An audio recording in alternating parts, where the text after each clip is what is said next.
So the election season is approaching, and the immigration and refugees has been a very hot topic. And obviously I've covered many of these topics in previous videos. I covered the scam on the international students program that's coming to Canada. I've also covered things like the temporary foreign workers program, of course. And obviously Justin Trudeau, he has increased the target for legal immigration from 250,000 people a year to 500,000 people per year. And there's one thing I failed to mention. You guys ever wonder how cities like Vancouver, how the Chinese population grew so freaking fast between the 1980s and the 1990s? I mentioned this before. That's when the Chinese people, mostly from Hong Kong and mostly from the Guangdong province, they basically took over the city. Literally within 20 years time, it became a Chinese majority city. So how can those Chinese people come so fast? And you have to remember, up until Justin Trudeau took power, right, there was a limit on Canada's immigration target. It wasn't just 250,000 people per year, and they also had a diversity quota. So Canada from 1991 to 2015 can only accept a maximum of 25,000 immigrants from a single country. So no single country can make up more than 10% of immigrants that's coming to Canada at any particular time. That was the diversity quota, because obviously they want multiculturalism. If the Canadian government only allowed 25,000 Chinese people to come into Canada per year, how did so many Chinese people come over to Canada? How did they get permanent residency so fast? This is where things get interesting. So how these Chinese immigrants, how they got their visas and permanent residence, you're wondering. Well, they don't have their visas. They simply sign up as a tourist. Yes, here comes the bombshell moment of truth, right? For the longest time, in fact, up until just a couple of weeks ago, Canada was allowing this. Any person from any single country can simply sign up to come to Canada as a tourist. They can simply get a tourist visa, and they can overstay their visa and nothing will ever happen. And in Canada, for you to work legally, all you need to do is to apply for a SIM card. Your SIM is your social security number, and it takes absolutely nothing, right? You don't need to have the documents, you don't need to have the papers, you don't need to have anything. So even if your tourist visa is expired, it doesn't matter.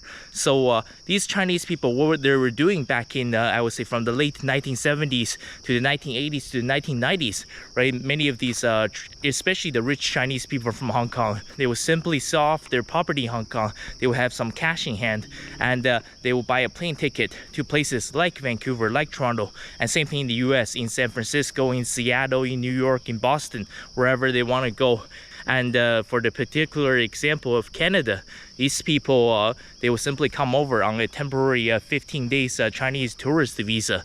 They will go to Vancouver, they will hop onto a Chinese tour bus, they will buy up all their properties, they will take over the city, and they will simply overstay their Chinese visa. They will never ever return to Hong Kong or mainland China.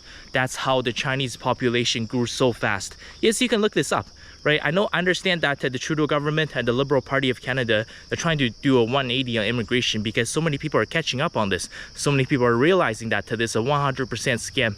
Yes, Canada allowed this for many decades. Anybody can simply fly over on a tourist visa, and they can overstay their visa, and they can get their social security number, and they can work for 2 years. Once they work 1,560 hours, they can get their permanent residency. Yes, signing up and getting a tourist visa to come to Canada, hopping on the tour bus, this is also a pathway to immigration.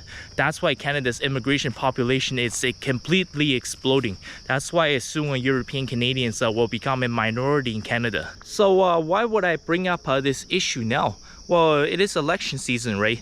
But just to be clear, not too many Chinese people do this anymore. It is becoming a very uncommon, especially since the Huawei fiasco. I'm sure many of you guys know what happened.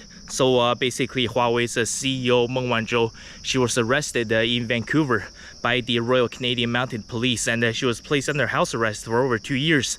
And obviously, as a direct retaliation, the Chinese government, they arrested the two Michaels, and eventually they basically did a prisoner swap.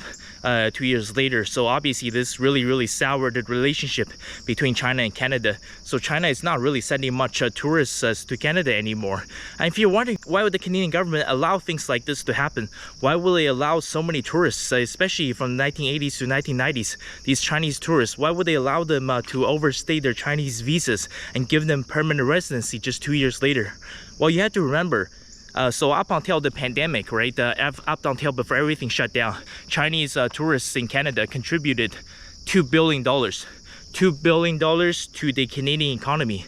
This comes in the form of mainly just shopping, buying souvenirs, and also, of course, gambling at the casino. So this was a cash cow for the Canadian government and the Canadian casinos. And if they were to shut down the Chinese tourist program, this will be detrimental to the Canadian economy. That's why it was allowed to go on for so many decades. That's why the Chinese population in the city of Vancouver grew so fast, because so many of those older Chinese people, they were simply a middle upper class residents from Hong Kong. They simply sold their homes and they applied for a 2-week vacation, and they bought a home in Vancouver, and they overstayed their visa. That's how those Chinese people got to Vancouver.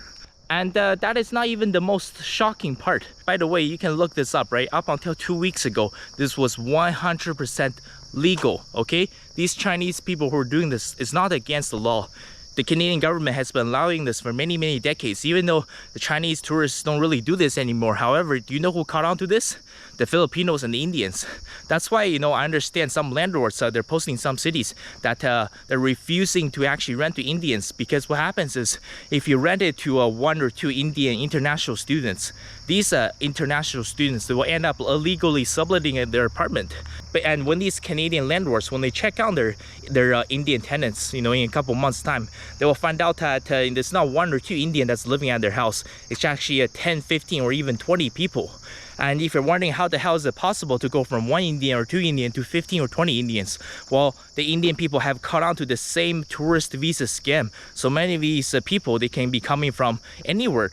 It could be Mumbai or Chennai or Kolkata, and they can be coming from any part of India. And obviously it's very easy to get a tourist visa. You can probably pay like $20 or $30, and they can get a temporary 14 days tourist visa to come to Canada. They can say, oh, I want to go on vacation in Toronto or Vancouver or Calgary or Edmonton or Montreal, and they will come over. They will simply overstay their visa. Nothing ever happens, and they can easily apply for a SIM card, and they will work in Canada for 1,560 hours, and boom, just like that, they have their permanent residency. That's why the Indian population is exploding in Canada. It's a combination of the international students program, it's a combination of the temporary foreign workers program, and it's also a combination of this insane tourist visa scam.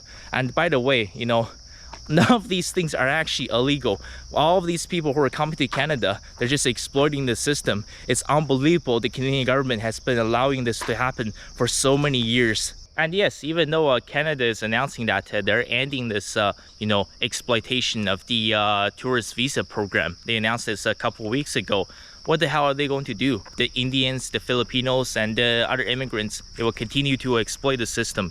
The government can't simply just deport thousands of people because there's no money, there's no resource, and there's absolutely nothing they can do. So the people will continue to come, and they're going to come by planes, they're going to come by buses, they're going to come by boats, and unless something drastic happens, the population explosion is going to get completely out of control, and the entire system is going to be so overwhelmed. The housing crisis, the economy, so basically everything that has been happening in Canada, there's absolutely no way the Canadian government has a way to actually deport these people who simply come over to Canada and they're overstaying their tourist visas. So these people will continue to come. So yes, remember, if you're watching this, especially if you're Canadian, the downfall of your country is being 100% orchestrated by your government. And for the past 9 years has been Justin Trudeau, has been Chrystia Freeland, and has been the Liberal Party of Canada.